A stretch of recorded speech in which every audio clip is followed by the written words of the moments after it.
Hey, my name is Bree. Today I'm going to be talking about my experience abroad in Amsterdam. I lived abroad in the fall 2025 semester, studying at the Universities van Amsterdam in Social Sciences and Humanities with a focus on communications and media. Today I'm going to be walking you through living in Amsterdam. Let's start with the pros. First, I had 3 housing options. There were 2 social hubs, one in the west and one in the city, and there was a hotel option that was a little bit more south. I stayed in the social hub west. Inside, there is a gorgeous cafe where I went down every morning to grab a muffin and a coffee before I headed to class. Inside of a social hub, you have lots of social spaces to hang out with friends, study spaces if you need to focus, lockers where you can receive your mail, and always round-the-clock staff if you ever get locked out of your room or you just need help with something. Number 2, public transportation is extremely easy in Amsterdam.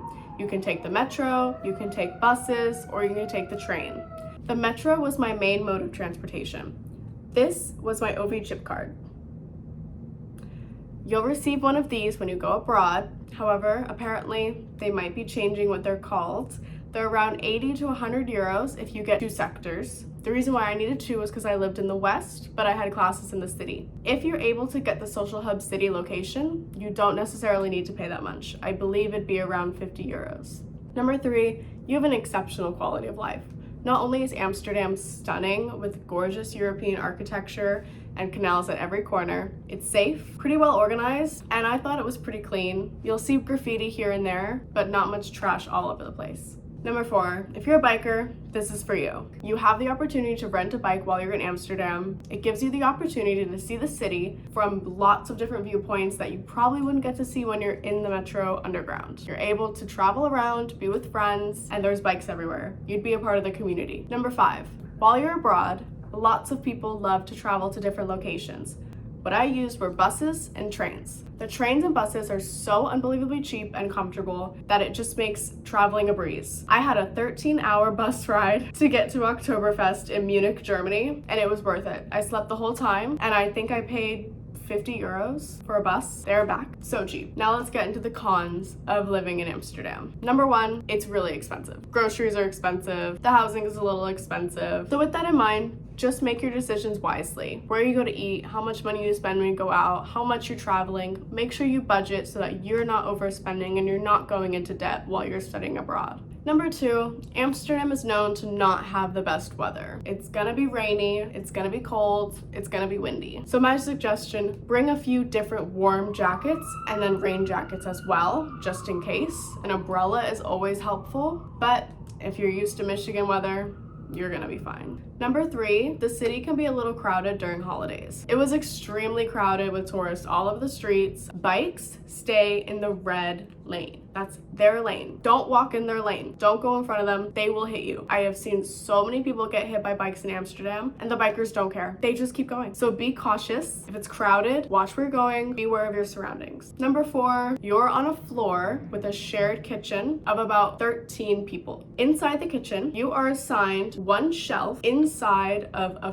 fridge, a freezer, and a dry shelf area. There were so many times when I would find other people's things in my drawers or on my cabinets, or I'd find my stuff to be gone. When I got there, after just 1 week, I bought my own pots, pans, plates, bowls, utensils. I bought everything because I was tired of doing someone else's dishes so that I could cook and eat. While I was in Amsterdam, I was studying at UvA, Universities van Amsterdam. The university is spread out pretty drastically throughout the city. 2 of my classes were at the Rotus Island campus. This was about 40 minutes away from the Social Hub West by the Orange Line metro. This campus was absolutely stunning with glass window panes everywhere, gorgeous canal right through the middle of it, cafes, stores, shops all around the area. My other UvA class was located at Oudmanhuispoort off of the Newmarkt exit on the metro. To get to Newmarkt, you want to take the same orange metro line you took to get to the first campus, but you go right before Amsterdam Central. Lastly, the other location in Amsterdam you're going to be going to a lot is the IES Center, if you're in this program. IES Abroad was the company that was leading my program as I was studying abroad in Amsterdam at UvA. If you want a great class recommendation by IES Abroad, I highly suggest you take Experimental Media in Contemporary Art.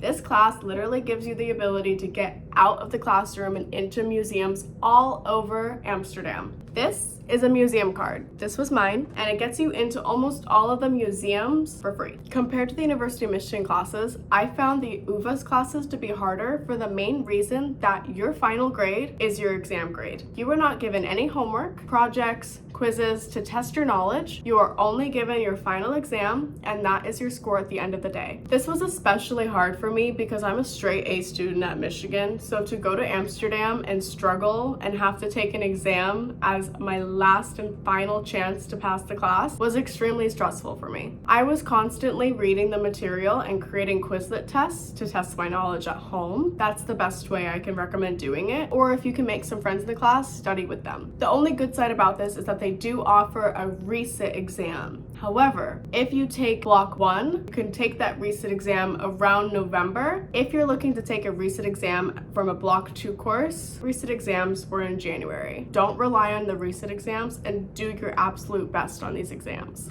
This is the last thing you need to know about studying abroad at UvA. The grading scale at UvA is extremely weighted. A 5.5 out of 10 is considered passing. A 6 out of 10 is considered sufficient. A 7 out of 10 is considered good.